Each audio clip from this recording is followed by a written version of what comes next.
Welcome to my channel. My name is Valerio and today we're gonna review a new model kit, the Police Zaku from Bandai, belonging to the line HG from the new anime GQuuuuuX Gundam mobile suit. I think this is the everything.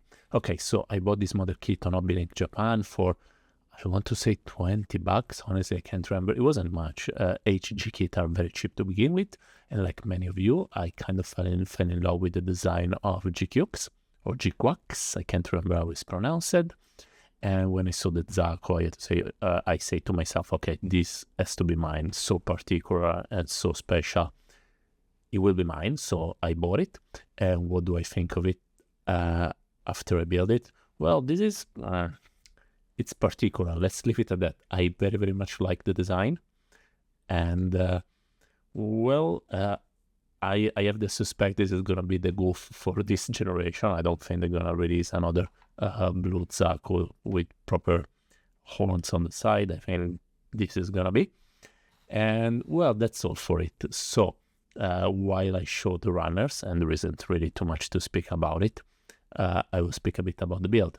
So, the build was particular. So, if anybody told me this wasn't a Bandai kit, I would say, yeah, sure. So this doesn't go together as a typical Bandai kit. As a typical like HG, MG, or PG, this really goes together in a weird way. Not bad, just different. Let's leave it at that. And once you build it, and if you ever build like 2-3 kits before, you'll know quite rapidly this is different. A tiny bit harder, but not in harder way. Anyway, so you can see all the runners. There is this sticker sheet. I will not use it. I waited for water slide decals. This is the manual. The manual is very easy, like all Bandai HG kit. As I was saying, the build is not as easy as an entry grade. It's not super easy. Let's say that this kit, as for now, is challenging for the Lego builder. As you know, I divide Gunpla Collector in action figures, Lego builder, and modeler. And the Lego builder will have a blast with this one because it is something they didn't see before. It's going to keep them challenged and interest. Now we will look into accessories. So, being an HG, there isn't much inside of it. If you don't see here right now, means I left attached to the body. This is the machine gun, very cool. I mean, nothing special. I think I might have forgot that piece. I should have cut it off. Anyhow, kind of nice design. This is the axe. I think it's the same one that we saw with the GQuuuuuX. That a friend of mine from the Italian side of the channel told me, hey Val, this is actually the GQuuuuuX stole it, and this is the X open end, which is nice but nothing spectacular, and this is the police shield where you can attach the baton on the back. Pretty cool. I mean, obviously it's gonna look better once there is a water slide cuts over it. The sticker sheets, yeah, that's okay. If you like sticker, that is for you. Not too much stuff. Now let's go to look into our tiny Zaku. So here we have it in front of us, and while the screen is loading. So this is exactly as high as the GQuuuuuX that I reviewed last week. So I think it's 5 inches, like 12 centimeters and something, which make it really HG size, or like if you're into Warhammer, like a big miniature. Riptide is a bit higher than a Riptide, but not by far. So anyway, it looks particular. Obviously, you can recognize that it's Zaku for some design element that cannot change, but you see also some design element typical from the designer, from which we have the Evangelion mechanical designer. For example, the shoes, because they do have sneakers fundamentally. However, there has been quite a bit of a change into the design. As I was saying, how you put together is quite interesting. Let's say that it's not bad, it's not hard, just trust me, you're going to be happily surprised by it. And it is very solid in your hands, so it feels like an HG kit at the end of it, so very playable, very similar to an action figure. However, let's discuss about the action figure side of the stuff. It is solid, there is a lot of very interesting detail, and there are some pretty nasty seam lines that I have to figure out how to fix because they're not very intuitive without major modification. Let's look at how much can it move. So most of it is like the same articulation of a standard HG. However, because of some design choice, it cannot move as much. So arm move to the shoulder level. You see nothing special out of it. It goes over 90 degrees, which is pretty good. There is a bit of butterfly joint.